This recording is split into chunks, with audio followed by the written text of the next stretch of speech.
RDC est une et indivisible. Et la population de tout le monde, c'est qu'il faut tout arrêter pour faire face à cette situation. Et que nous ferons de cette terre richement bénie un réel havre de paix, de prospérité et de progrès social.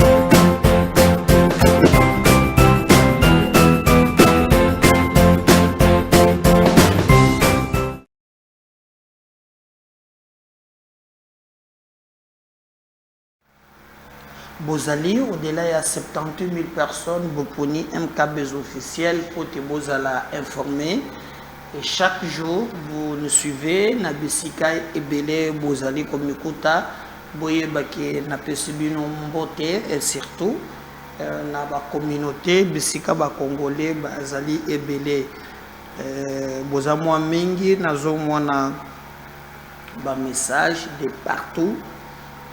Ils ont comme la biso surtout dans le lobby que la communauté Bozali, ceux qui Bozali à Zimbabwe, lorsque vous partagez une émission mingi na zone wana et que Bozali ko tala yango ebele YouTube akobanda ko sala bino à chaque instant que tu retiens émission et comme le Bozali la in et cela nous montre aussi notre performance à travers le monde.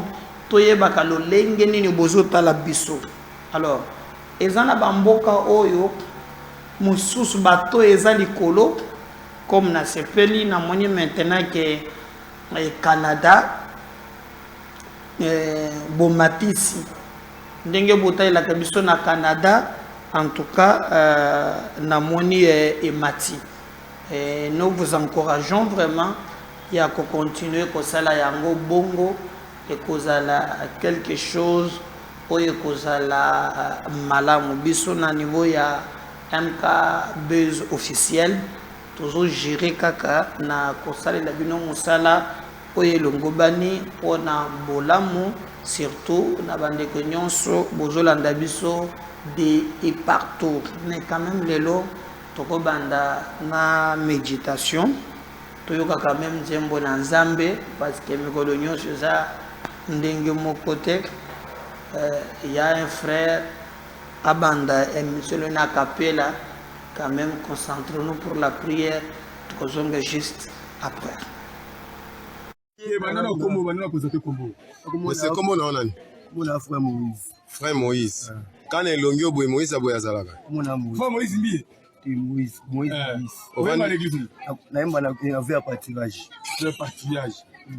Oyemba na fwani. Naimba na teno. OK, salamu ile omo boto ndima OK, wimba rapide bien. Témoignage nanga. Okoma témoignage nanga. Témoignage nanga. Okoma témoignage na masolo na betela motote. Je suis au témoignage. Masolo na betela motote. Oh yeah. On dit pas si. On dit pas les mystères, on dit pas si. On dit pas si. Non, pas les mystères, non, pas beaucoup de si. On dit pas les mystères, on a calé moi na mo. Allô? On dit là on a c'est comment on a mon frère Moïse. Frère Moïse. Quand il longio boy Moïse aboya zalaka. Frère Moïse mbi. Moïse. On va à l'église. Naimba na via partilage. Le partilage. Oyemba na fwani. Naimba na teno. OK, salamu ile omo boto ndima OK, wimba rapide bien. Témoignage nanga. Okoma témoignage nanga. Témoignage nanga. Okoma témoignage na masolo na betela motote. Je suis au témoignage. Masolo na betela motote. Oh yeah. On dit pas si. On dit pas les mystères, on dit pas si. On dit pas si. Non, pas beaucoup les mystères, non, pas beaucoup de si. On dit pas les mystères, on a calé moi na mo. Allô? On dit là on a Bon, notre commentaire était Daniel, je peux le vendre pour le Samboy. Dieu le bique tout, mais on a niveau mystique pour le venir. Mbasso ezaka 300 francs. Si on a sommé là $400, monsieur, et que je sois à côté mon robot. Toujours qu'il y a ce qu'on a métaphysique, Metafusika. Kindoki ya solo ya jeté. Kindoki ya solo na kata bonzambe pena.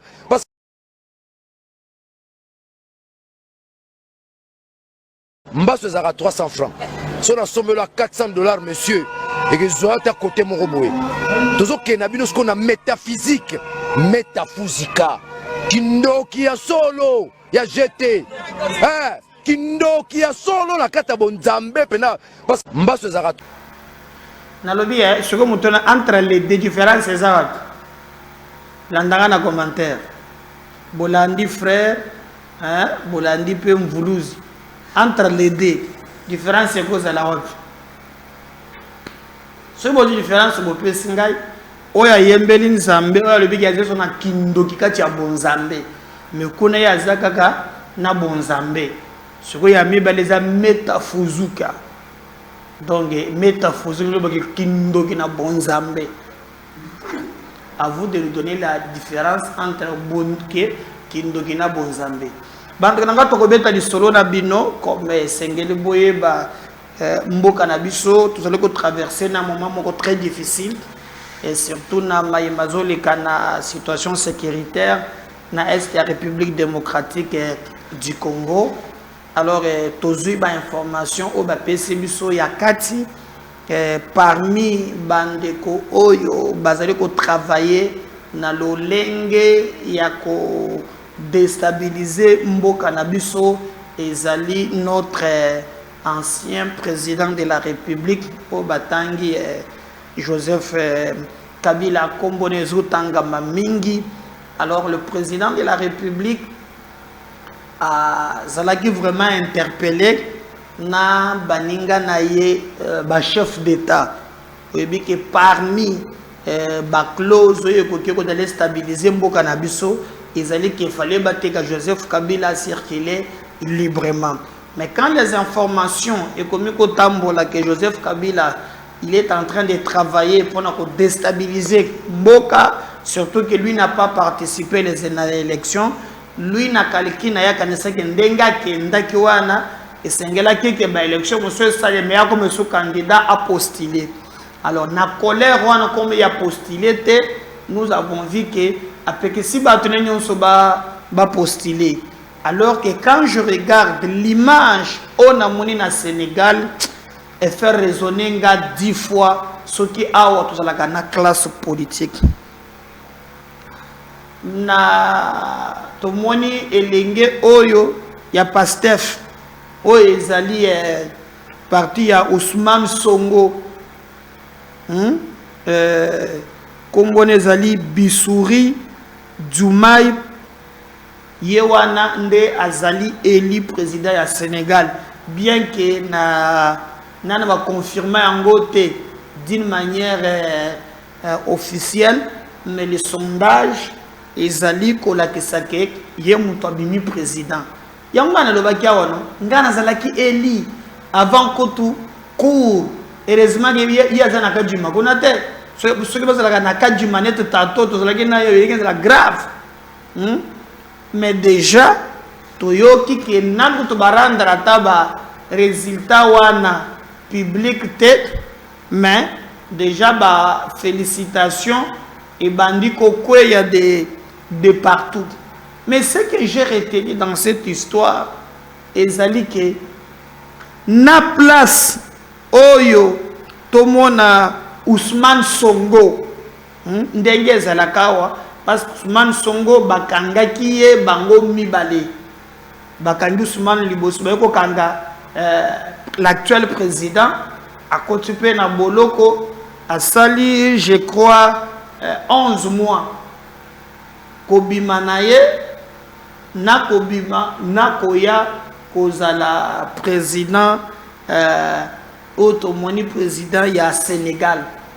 Mais avant comme kuna Ousmane Sonko azali leader soki azalaki congolais alingaki aloba lokola nga naza candidat te seke tokokende élection te.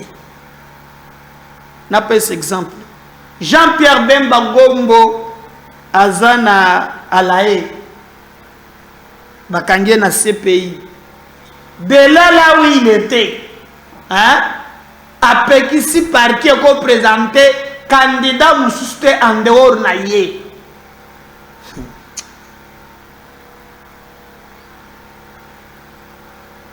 Didier Martin,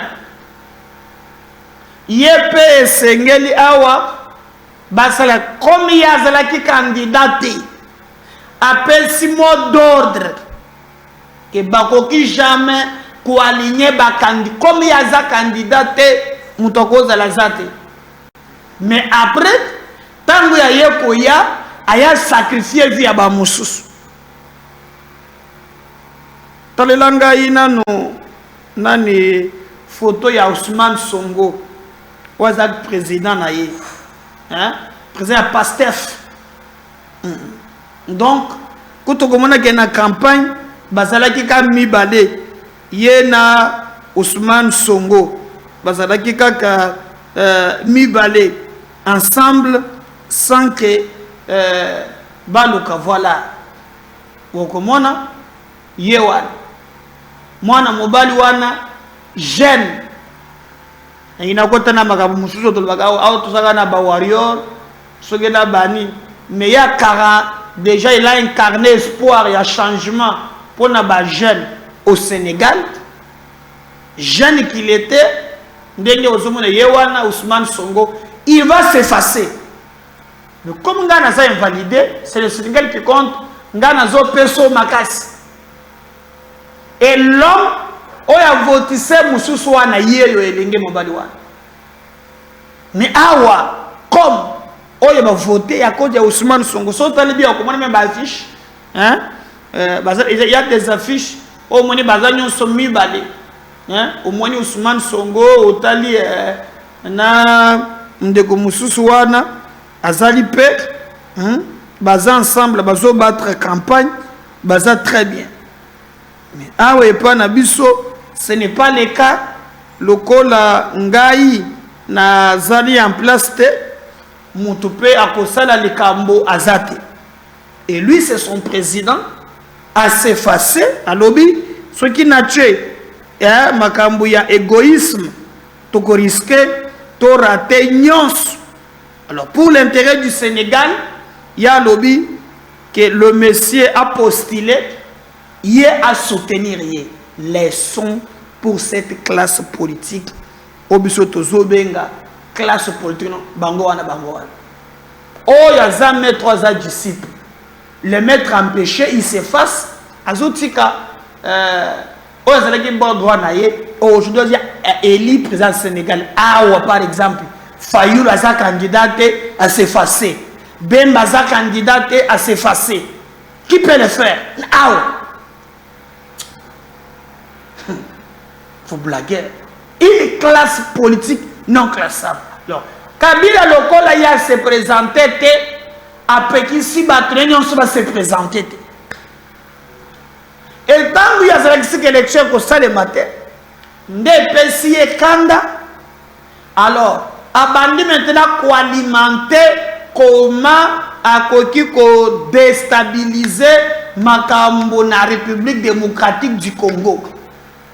Et les urgences pour M23, ou dans une vérité, il y est pour quelque chose en pensant Bato Bazalakiwan. Bon, à utiliser Batou. Maintenant, ba trahir y na ba généraux, na ba Moussous, et bon, mon aki comment ma benga qui Jeannette par rapport à Babilo Bazalakiwan. Kabila s'entend maintenant que Aza bloqué et que déjà Kingakat est sous contrôle, ba mouvement nyons. Que même la plupart il y a ba obzalaki ba proche naye ba tche bango maboko na ozo la en place. Mais na Goma il y a 2 jours bakangi président il y a communauté toute bacheye maboko comme makambo ngolbi daga na entité batanga boye Kabila famille makambo nyonso bazana kati Et quand je te fais cette émission, le Messie balongolé na goma baye na ye ao. Ya mususu pe bache maboko lui collaborer na recrutement na ba minerais aye pe na kisisa bakangi bango lisusu. Batanga boye Kabila zanakati. Ba réunion ezalaki pa Jeannette Kabila zanakati.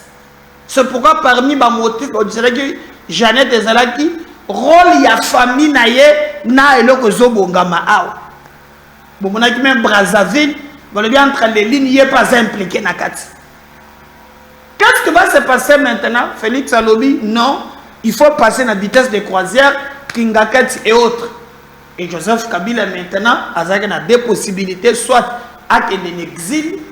Or, vous connaissez comment l'exil les a pétété, exil les a pétété, na babilo konyo sazanango awa.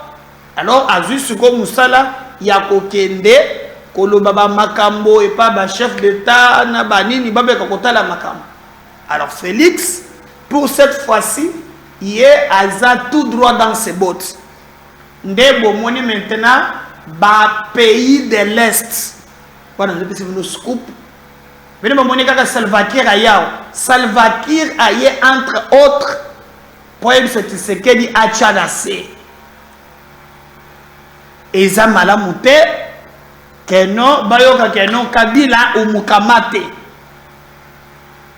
Mission Aye. Or, quand on voit à l'Est, Tozomo na Bakagame, Tozomo. Il faut que le Galanga photo moko baza ensemble. Il y a une photo le baza ensemble na Tshisekedi. Hein? Au moins na discours le que non, aye uniquement pour na makambo ya paix.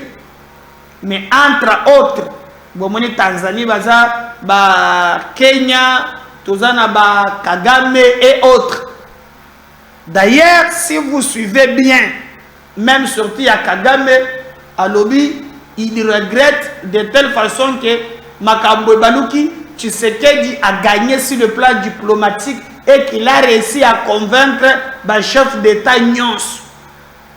Et na Niniwana et Zali vraiment ko pesa mabe penza pour naye azomonango clarté. Alors, Tshisekedi maintenant a levé option à Lobby, non, trop c'est trop. Togo continuer te ngana tiki na protéger babiloko mais on a sima obeta ganga lubilu nonwanti. Alors dans ce cas-là, il fallait passer à l'action. C'est beaucoup moins de Mikolotozawa, même Kingakato les a sous contrôle, sous surveillance. Mais avant que Makambongo comme Makas, Salva Kiir Robo Moniwana, aye awa, batindi na ba président ya ba pays de l'Est, balobi, ache la Kabila nasi. Mais ache la Kabila nasi, to mona ki awa, kaka ba pays de l'Est. To moni Museveni. Tomoni Museveni aye awa muto akizaki Kabila muto aliboso ezali Museveni nde alobi clairement oyo mission ya Kabila à l'Est, c'est lui qui lui a accusé aza muto pays de l'Est et bango balobi akende na lombango te ba firano Kingakati te bango ba solola naye basala boye et tout ça boyo kakeze la John Numbi ezela nanga balobaki après kaka le 23 décembre Tshisekedi a kozala na pouvoir te bazoluka le moyen ba évacuer ye les éléments bo mona ki yango en place ndenge nini ekomaki nyonso wana ezo faire réfléchir biso au moins deux fois mais au sorti à discours. Regardez, c'est le plan diplomatique. Makam Fritz Tshisekedi Alobaki, là, lui, il a évoqué Makam sécuritaire. Il s'adresse à Kagame. On revient juste après. Prenons le cas de la crise avec le Rwanda. Ça n'a rien à voir avec les peuples. Le peuple rwandais ne vient pas envahir la République démocratique. C'est un régime dirigé par un individu qui est devenu friand de ce genre de crime. Et c'est ce régime qui attaque et agresse la République démocratique du Congo. Les peuples des deux pays n'ont aucun problème l'un et l'autre. C'est un problème de régime, et le régime, comme vous le savez, il n'est pas éternel. Un jour, tout cela s'arrêtera d'une manière ou d'une autre, et nous retrouverons, je crois, le bonheur de vivre ensemble en tant que voisins. Et c'est ça mon vœu. Pour le moment, il y a un perturbateur, un empêcheur de tourner en rond, mais il n'est pas éternel. Son tour viendra un jour de cesser de jouer comme ça avec la vie des gens. Voilà. Prenons le cas de la crise avec le Rwanda, ça n'a rien à voir avec les peuples. Le peuple rwandais ne vient pas envahir la République démocratique du Congo. C'est un régime dirigé par un individu qui est devenu friand de ce genre de crimes, et c'est ce régime qui attaque et agresse la République démocratique du Congo. Les peuples des deux pays n'ont aucun problème l'un et l'autre. C'est un problème de régime, et le régime, comme vous le savez, il n'est pas éternel. Un jour, tout cela s'arrêtera d'une manière ou d'une autre, et nous retrouverons, je crois, le bonheur de vivre ensemble en tant que voisins. Et c'est ça mon vœu. Pour le moment, il y a un perturbateur, un empêcheur de tourner en rond, mais il n'est pas éternel. Son tour viendra un jour de cesser de jouer comme ça avec la vie des gens. Voilà. Prenons le cas de la crise avec le Rwanda, ça n'a rien à voir avec les peuples. Le peuple rwandais ne vient pas envahir la République démocratique du Congo. C'est un régime dirigé par un individu qui est devenu friand de ce genre de crimes, et c'est ce régime qui attaque. Voilà, j'espère que on a volandi maintenant na sorti Tango Salva Kiir le président de la République a mis copé sa position na Moussoussou, et d'ailleurs Ezaka Salva Kiir batindité même na Luanda kuna président pe Angola azali pe ko travailler sur le même dossier bazoloka vraiment affrontement topé Kabila a Zoualubilu non entêté.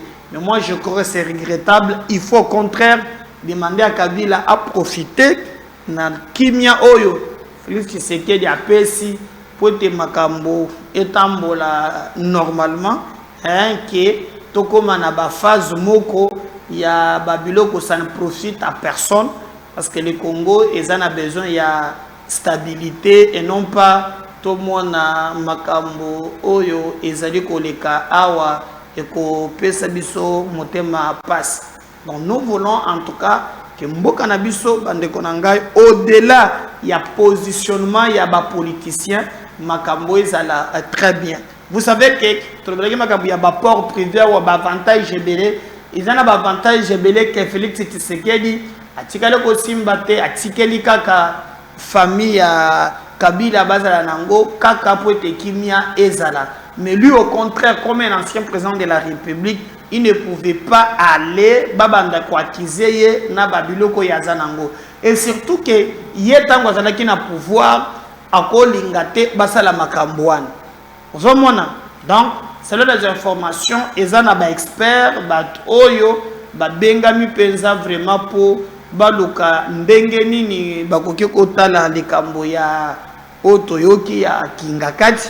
Donc vous surprendre bino te, mais en tout cas sur le plan diplomatique ba tractation ezali moi mingi et le président ou Salva Kiir aye awa batinde na ba pays de l'Est pour na amorcer crise ya likambo oyo bazolinga ke et pela moto. Et c'est pourquoi aussi nous disons toujours que Joseph Kabila il faut être sage. Regardez ce qu'il fait maintenant na bananga. Vous avez vu ce qu'il a fait autre, surtout na machine oyo il y a un recrutement encore bâti en place pour na kozwa bato awa ba rejoindre kona mutu ya soki ezalaki Jean-Jacques Mamba na logique na bango, il pense qu'il va obtenir gain de cause. Quand vous suivez maintenant aujourd'hui Paul Kagame qui dit ça, marcher le mot que Burundi est trahir parce que Burundi est comme Kobunda n'a pas FARDC.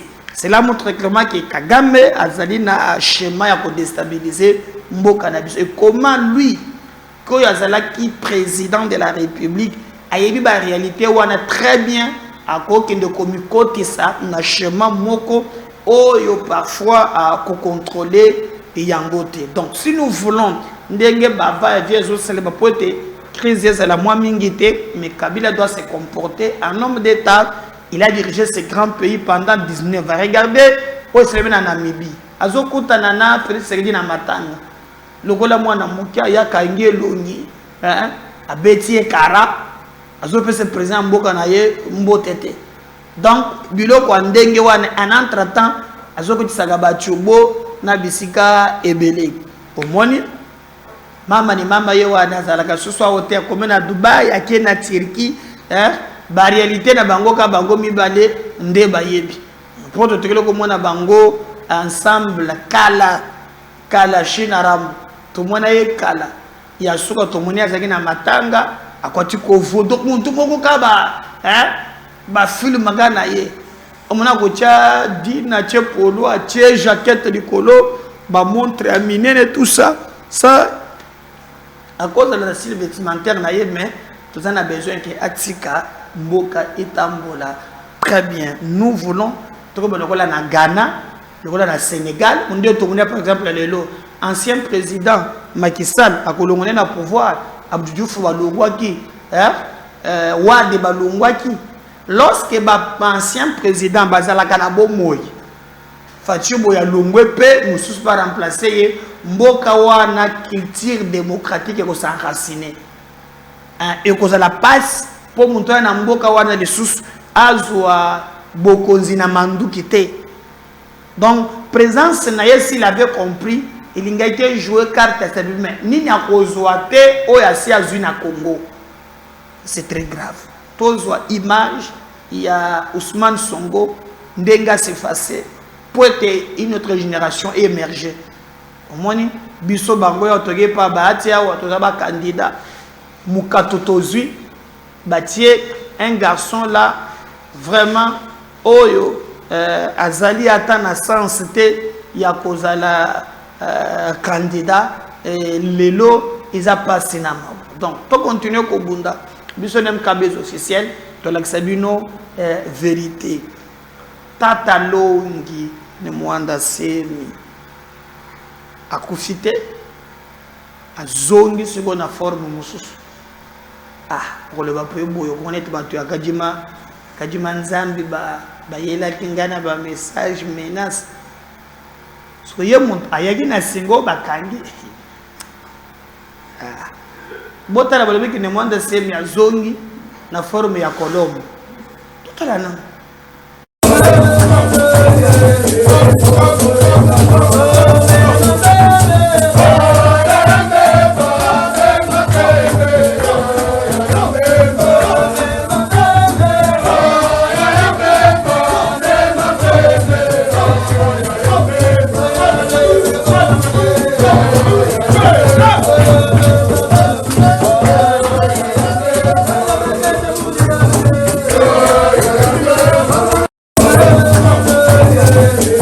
Oh,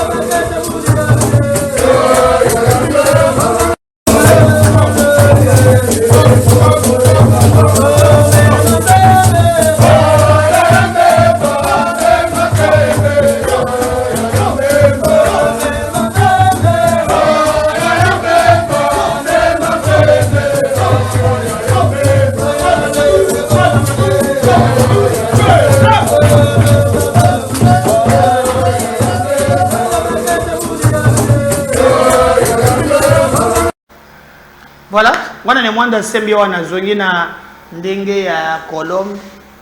Azana singa na lokolo. Admile bango na singa na lokolo. Merde. Bon, na boko tabaka mboyo po, makambo yo trop ton. Boyo baka ke, bali mwanda sembi ya kufite, yiwa na zongi na forme ya nini. Biso tozotala kaka ndenge ye azali komona. Mais ba réflexion ezokoba toujours bato mingi basengaki ngai balobi président tosepelaki na réflexion ya président ligue des jeunes ya mende wana balobi wana etoshaki biso et je vous fais plaisir yango wana. J'ai grandi avec un ami qui est militaire. Cet ami militaire m'a envoyé un message le 20 novembre 2022. Dans son message, il me dit ceci. Mon cher frère Thierry, il le dit en lingala, mais je traduis directement en lisant. Nous sommes ici à quelques encablures de Kishiché. L'argent que tu m'as envoyé la fois passée, je n'ai même pas pu le récupérer. Si tu peux donner ça à maman Annie directement au camp pour qu'elle puisse payer le Minerval d'héritier.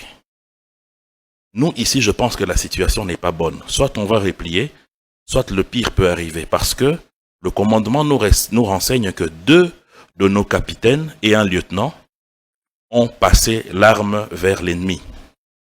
Ils ont vendu nos positions. Et qu'il y a de fortes chances que nous soyons obligés de replier.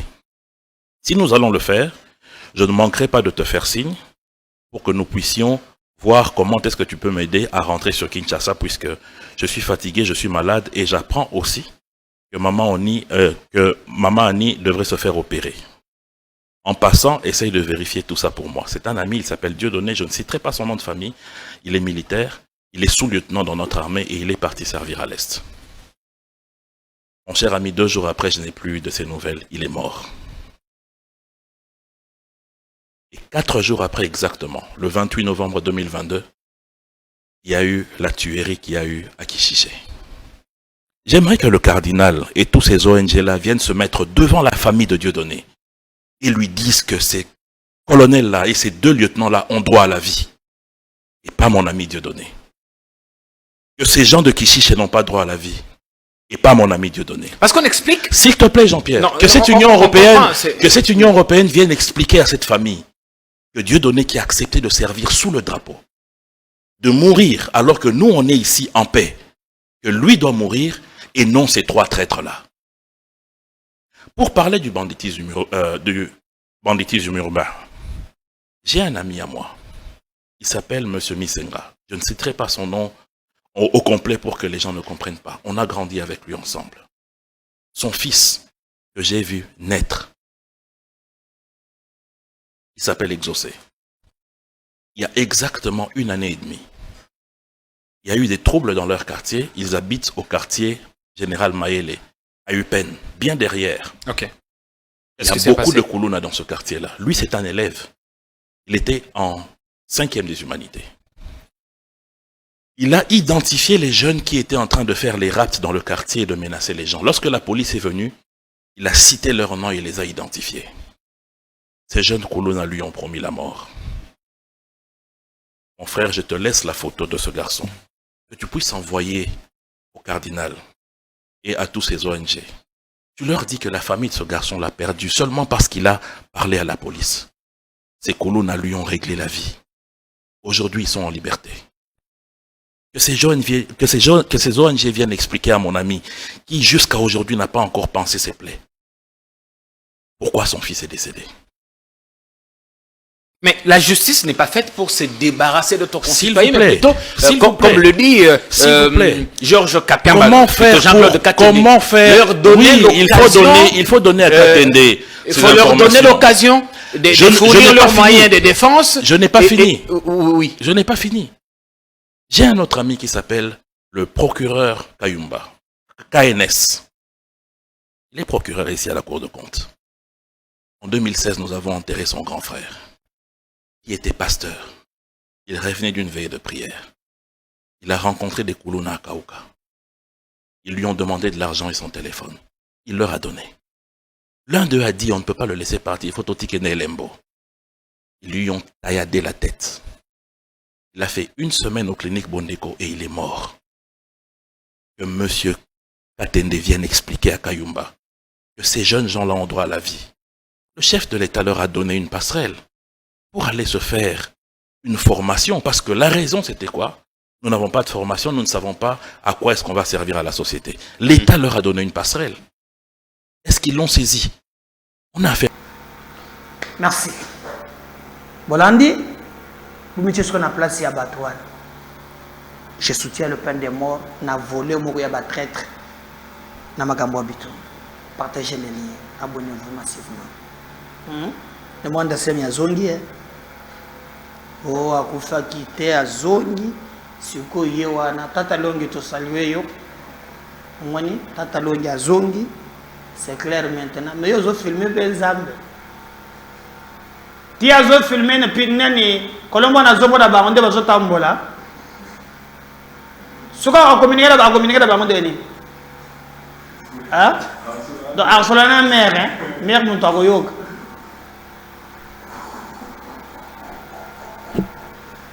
Ne ba solo na Colombo. Tata longi yo ko makala junior ma fe mbangusi. Trop ce personne n'a bien trop bagaza na bomoy. Hein? Ah OK, ça va. Merci beaucoup, likez, beaucoup commenter tout à l'heure. Bon numéro monsieur. Bye.